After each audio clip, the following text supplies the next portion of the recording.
I am 23. Okay, so let's talk about back when you were in court Okay. and the sentencing hearing for the first thing.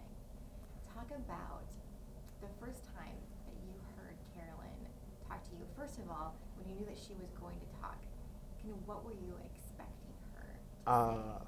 I was not expecting her grace, I guess. She wasn't aggressive.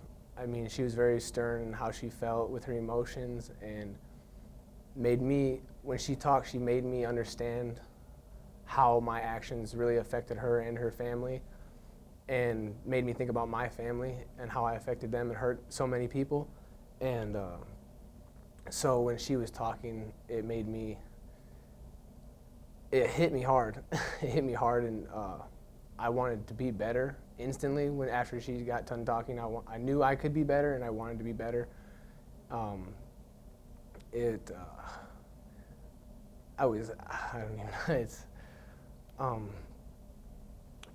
know. She was moving, and I didn't realize a mother who just lost her son could be willing to forgive the person that took them from her. What did that mean to you right away? To hear those words so soon? I forgive you.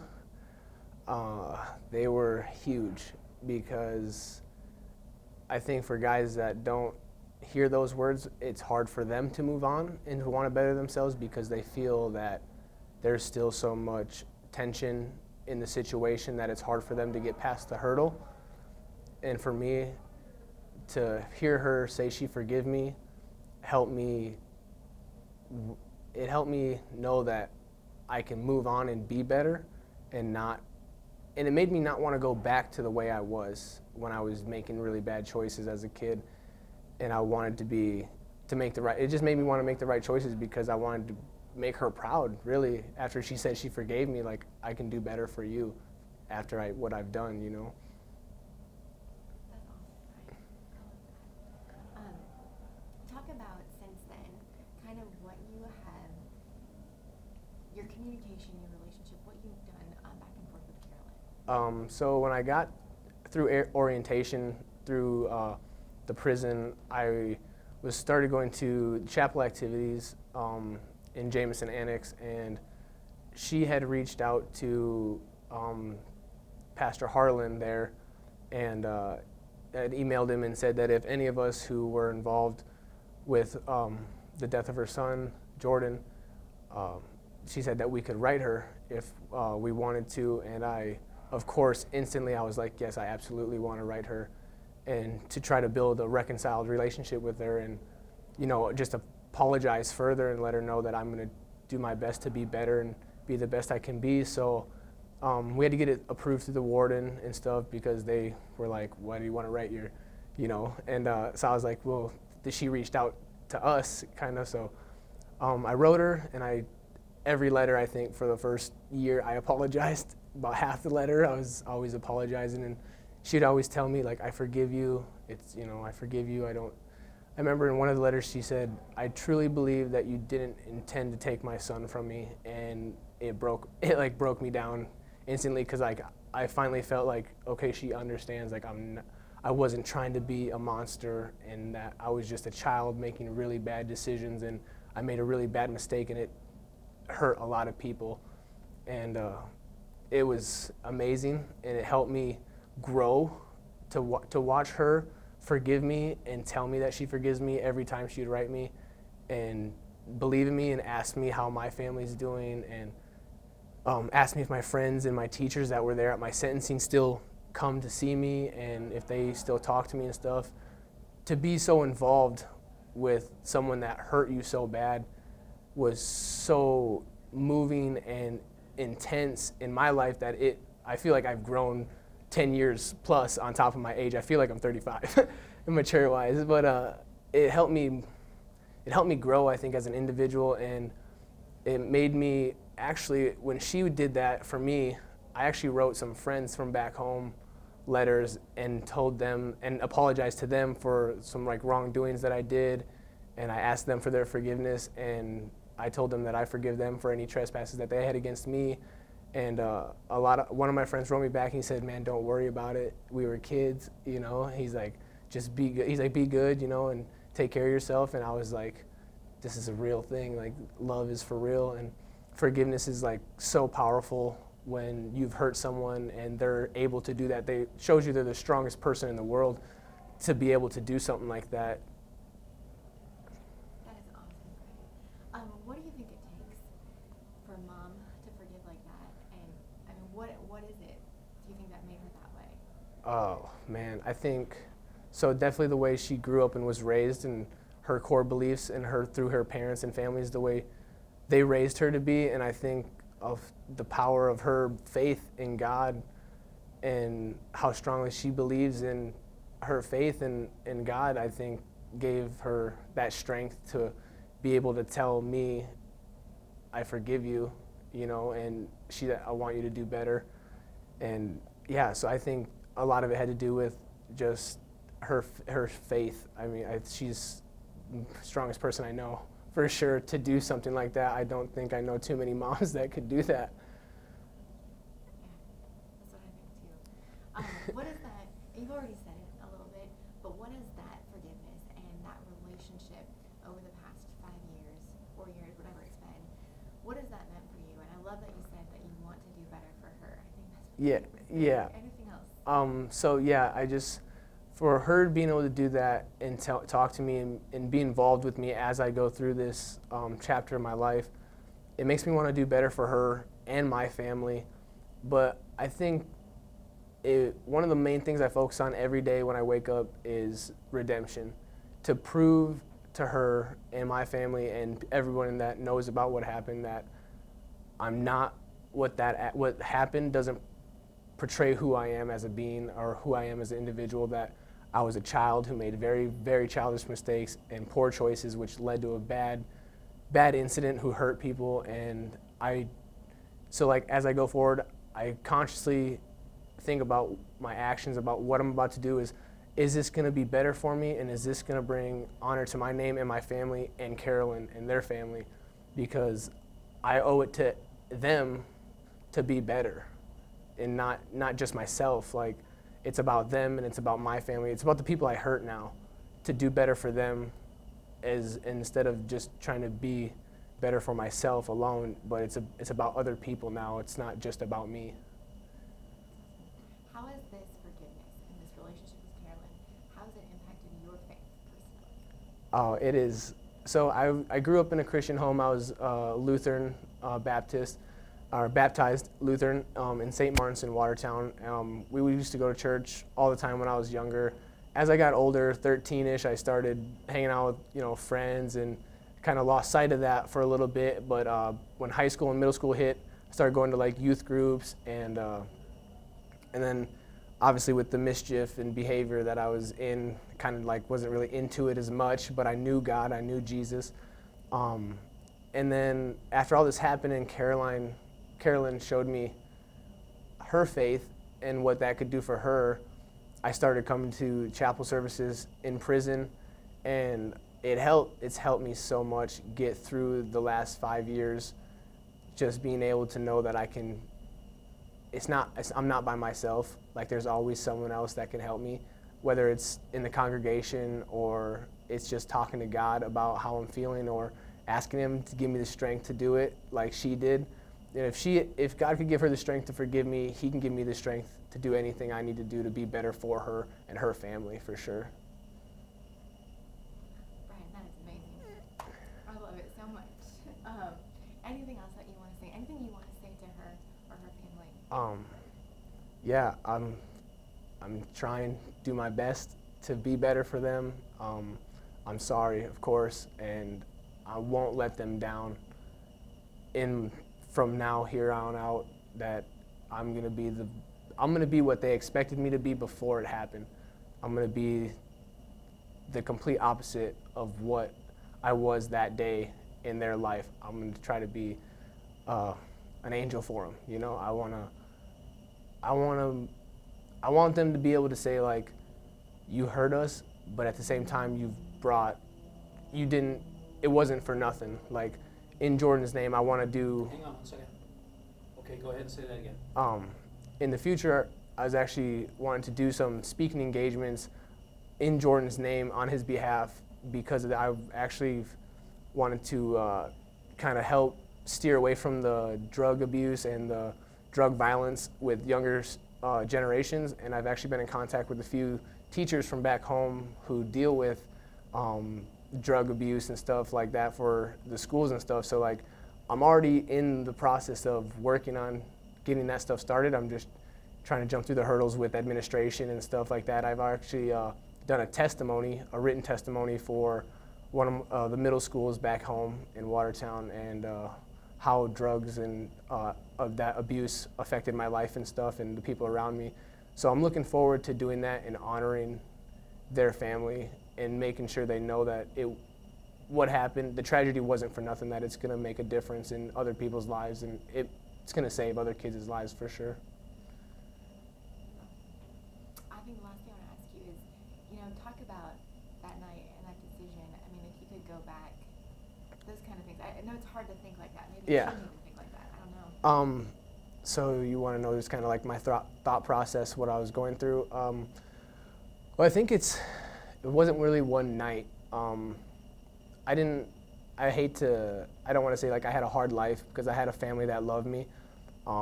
But we did struggle a lot, so like I think that was one of the reasons why I was involved in the things I was.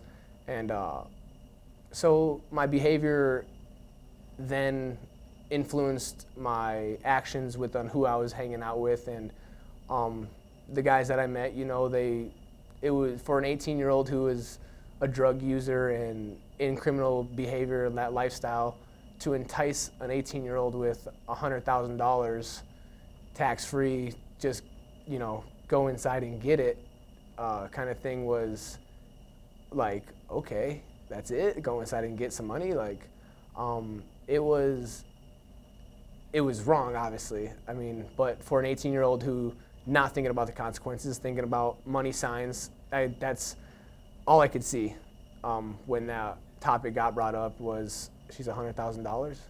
Like, that could fix a lot of problems. I had a lot of problems back then that were financial, and I was like, that could fix a lot of problems.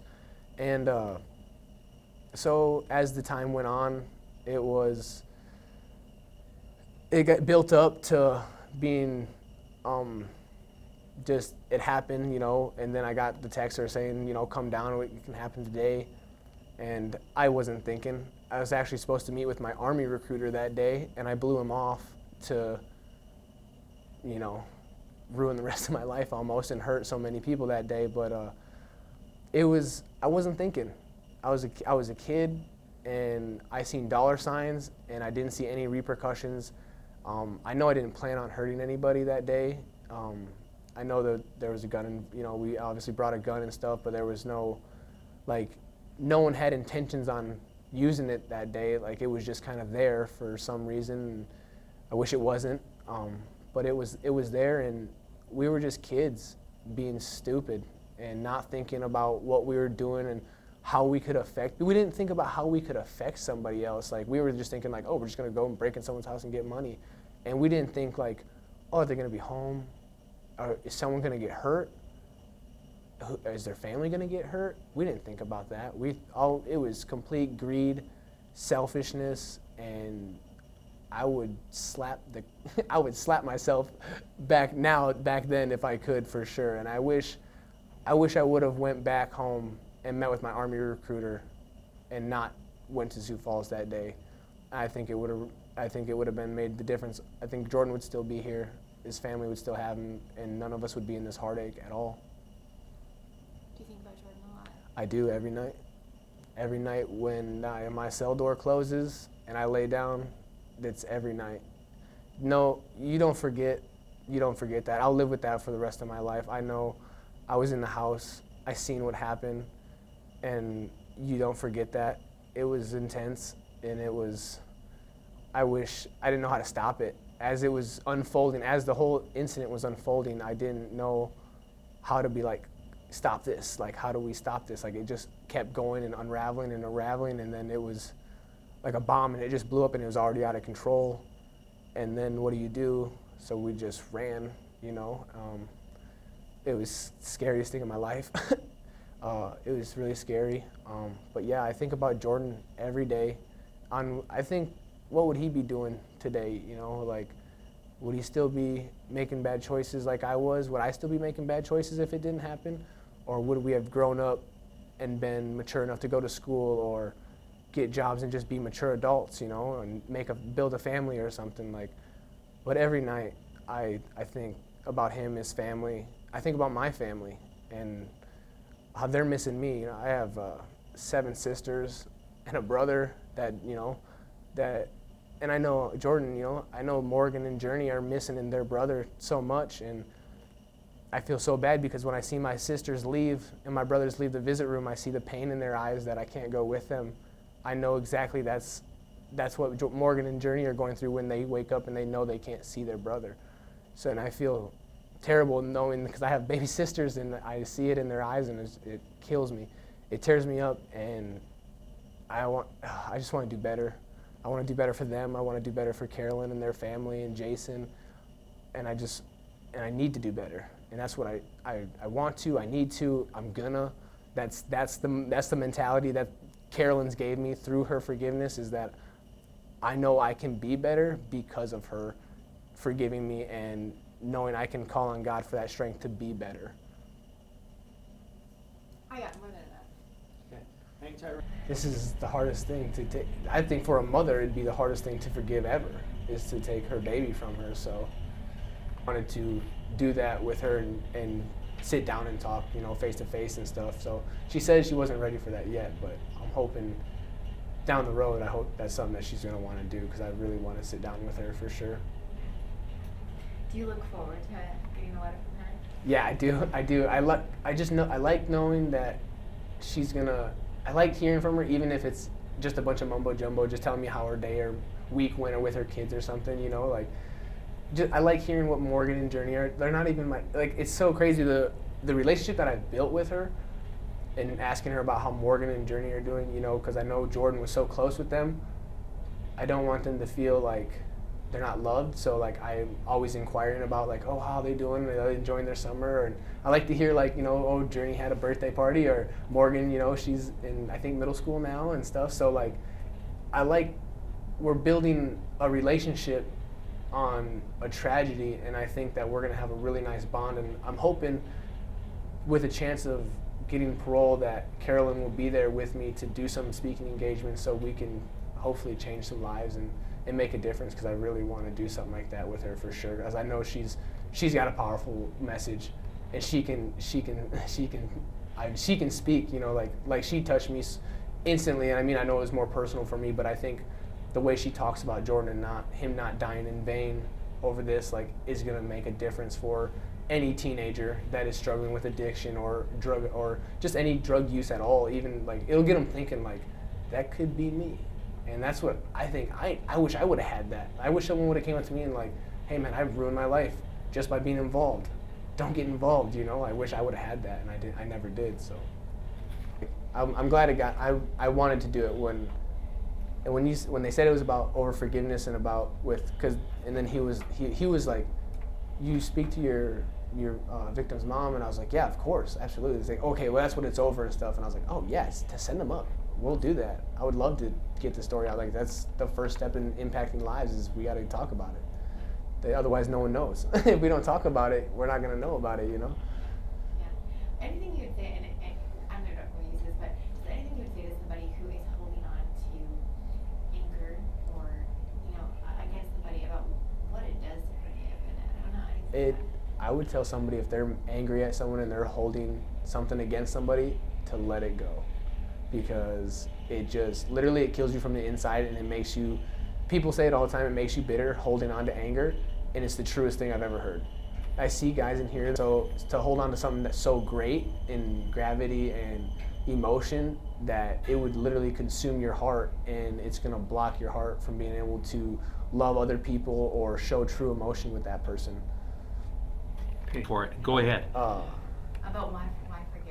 Okay, yeah, so if I was going to tell somebody, if they were angry at someone, I would tell them to let it go, forgive them, mostly because I see guys that hold on to that anger and don't forgive people. They get bitter. It eats them up. So if someone holding on to something so weight in gravity, something so big that they're not forgiving someone for, it's going to block their heart from being able to love, and it's going to eat them up and tear them down and emotionally block them from showing their true emotions with their friends or their family or their loved ones.